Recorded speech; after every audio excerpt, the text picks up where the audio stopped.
those self-assessments. Okay, so here is Zeke. He's got his homemade protein bars. We are actually going to watch the video in a little bit. I'm going to actually do this part with my aunt first. Ezekiel was at 4 years old when we decided that we needed to do more than just traditional interventions.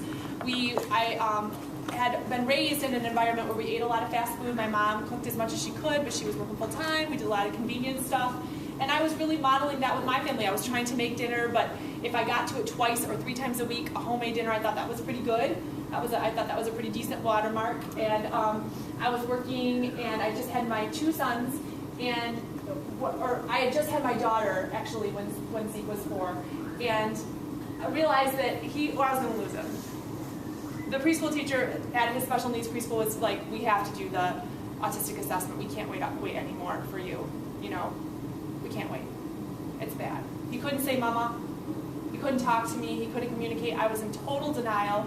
I was absolutely a wreck. And so I had to do a lot of interventions fast. And I've talked about that in the past, how that was such a difficult moment for me.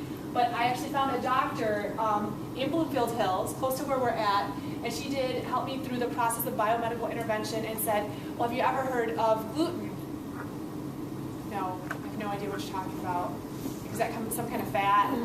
No, it's something you find in bread. I said, bread? My kid's allergic to wheat? What are you talking about? You know, now, right, 5 years later, a lot of people have heard about gluten. A lot of people know, you know, what that's all about. But at that point, we didn't know what that was about. And she said, well, I want you to take this journey of detox for Ezekiel, where you're going to put him on a gluten-free, dairy-free diet. You're going to get him off of carbohydrates.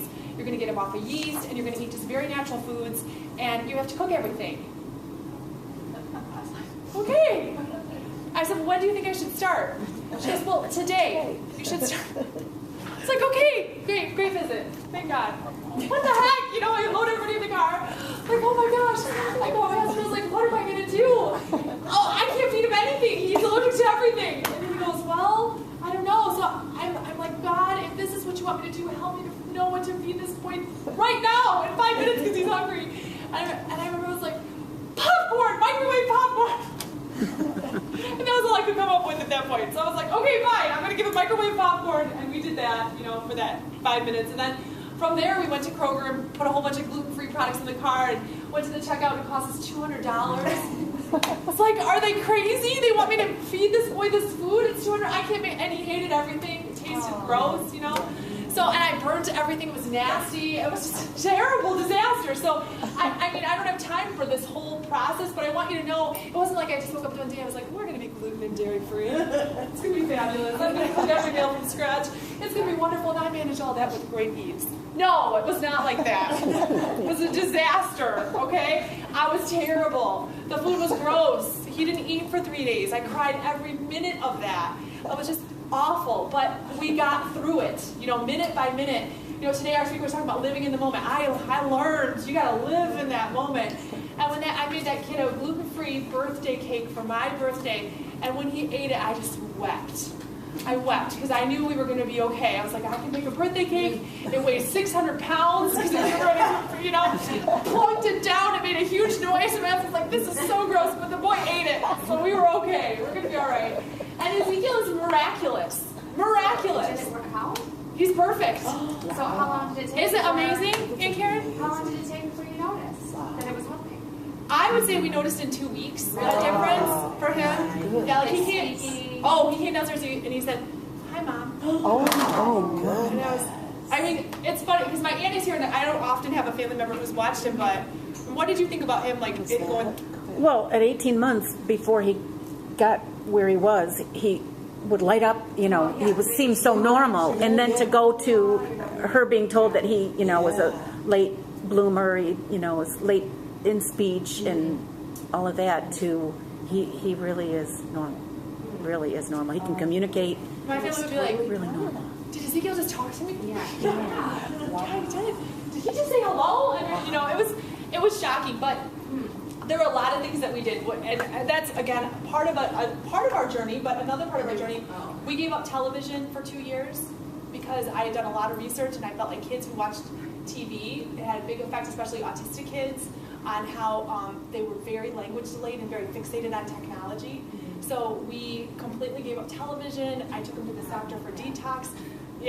So we did a lot of very counterculture things, but I would have done anything to get myself back. Anything. And truly, when I look at the miracles that God's done in my life and the crises that I've been going through, that was my greatest moment of crisis right there. And every time I'm sad, my Elijah will come up and he'll go, Mom, remember you said you'll never be sad again because God healed Ezekiel. Yeah, you're right, I forgot. I can never be sad again. I can't pay this bill, but can't be sad, right? Because God healed Ezekiel, we're good. But it's true. I mean, it is really miraculous. But as I'm watching this little boy go through this transformation, I'm realizing, holy moly, food does a lot for our bodies. Which is kind of crazy because I knew it, but I didn't really know it in my heart. Okay? So, I mean, that was a huge part of our journey, is just figuring that out. And then, you gotta know, I got to have my own journey. 20 years ago, I weighed 50 pounds more than I do now. Yeah, 50 pounds more than I do now. So every day of my life, I work on my weight. So did you eat like your son? I do. The whole family? I do. We do. We are all gluten-free now, which is funny. And that took a couple of years. I didn't become completely gluten-free until the 3rd year. And I will talk a little bit about some of the changes in that. What I want to do real quickly to get you up is I'm going to put a piece of paper on everybody's table. I'm going to transition to my aunt in just a second. And I want you guys to write down every weight loss diet or fitness attempt that you have made. Right? You can pause it for that one.